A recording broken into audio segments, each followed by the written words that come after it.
Guys পুনৰ এবাৰ ভাৰতীয় দলে ৱৰ্ল্ড চেম্পিয়ন হ'লে আৰু পুনৰবাৰ সাউথ আফ্ৰিকান দলক 9 উইকেটৰ ডাঙৰ ব্যৱধানত পৰাস্ত কৰি ৱৰ্ল্ড চেম্পিয়ন হ'লে ভাৰতীয় দলে। আৰু এয়া হৈছে ভাৰতীয় অনূৰ্ধ্ব যি মহিলা বিশ্বকাপ আছিলে, সেই অনূৰ্ধ্ব মহিলা বিশ্বকাপত ভাৰতীয় মহিলা দলে পুনৰ এবাৰ ইতিহাস ৰচনা কৰিলে। আৰু এতিয়ালৈকে চাব গ'লে দুবাৰকৈ এই অনূৰ্ধ্ব 19 মহিলা বিশ্বকাপ অনুষ্ঠিত হৈছিল আৰু দুবাৰেই ভাৰতীয় দলে চেম্পিয়ন হ'লে।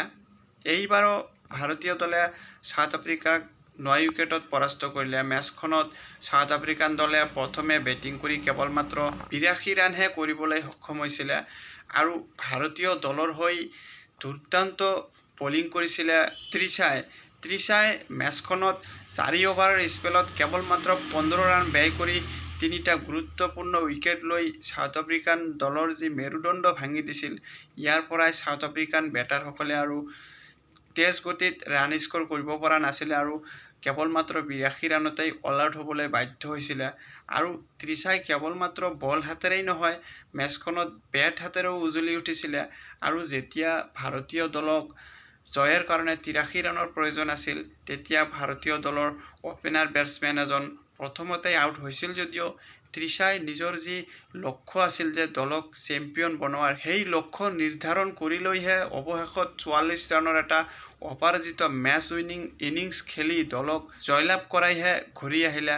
আৰু ত্ৰিশাৰ এই অলৰাউণ্ড প্ৰদৰ্শনৰ কাৰণে মেন অৱ দ্য মেচৰ সন্মান দিয়া হৈছিল। আৰু ত্ৰিশাক কেৱল মেন অৱ দ্য মেচৰ সন্মানেই নহয়, সম্পূৰ্ণ ছিৰিজত নিজৰ যি পাৰফৰ্মেঞ্চ আছিল ধাৰাবাহিকভাৱে সকলোকেইটা মেচতেই বজাই ৰাখিছিলে, যাৰ কাৰণে মেন অৱ দ্য ছিৰিজৰ সন্মানো লাভ কৰিছিল ত্ৰিশাই।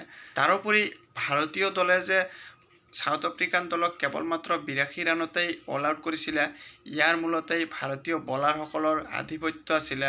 এফালে যদি ত্ৰিশাই ভাল বলিং কৰিছিল, আনফালেও ত্ৰিশাক ভাল সহযোগ আগবঢ়াইছিল বাকী বলাৰসকলে। প্ৰণিকায়ো যি দুৰ্দান্ত স্পেল কৰিছিলে, 4 অভাৰ বলিং কৰি কেৱল মাত্ৰ 6 ৰানহে ব্যয় কৰিছিল আৰু 2টা গুৰুত্বপূৰ্ণ উইকেট লৈ ত্ৰিশাৰ লগত যি এটা পাৰ্টনাৰশ্বিপ গঢ়ি তুলিছিল উইকেট লোৱাত, ইয়াৰ পৰাই সাউথ আফ্ৰিকান দলৰ ওপৰত আৰু বেছিকৈ প্ৰেছাৰ ক্ৰিয়েট হৈছিল। তাৰোপৰি আয়ুষী শুক্লাও নিজৰ স্পেলত কেৱল মাত্ৰ 9 ৰানহে ব্যয় কৰিছিল।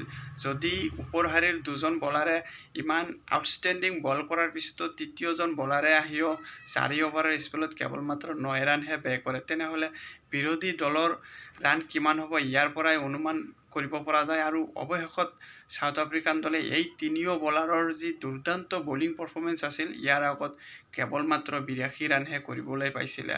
আৰু এই 83 ৰানৰ লক্ষ্য আগত লৈ ভাৰতীয় দলে অতি সহজতে জয়লাভ কৰি উপৰ্যুপৰি দ্বিতীয়বাৰ ৱৰ্ল্ড চেম্পিয়ন হ'লে ভাৰতীয় দল। আৰু এই ভাৰতীয় অনূৰ্ধ্ব 19 মহিলা ক্ৰিকেট দললৈ শুভকামনা থাকিল আমাৰ ক্ৰিকেট ইন অসম ইউটিউব চেনেলৰ পৰা।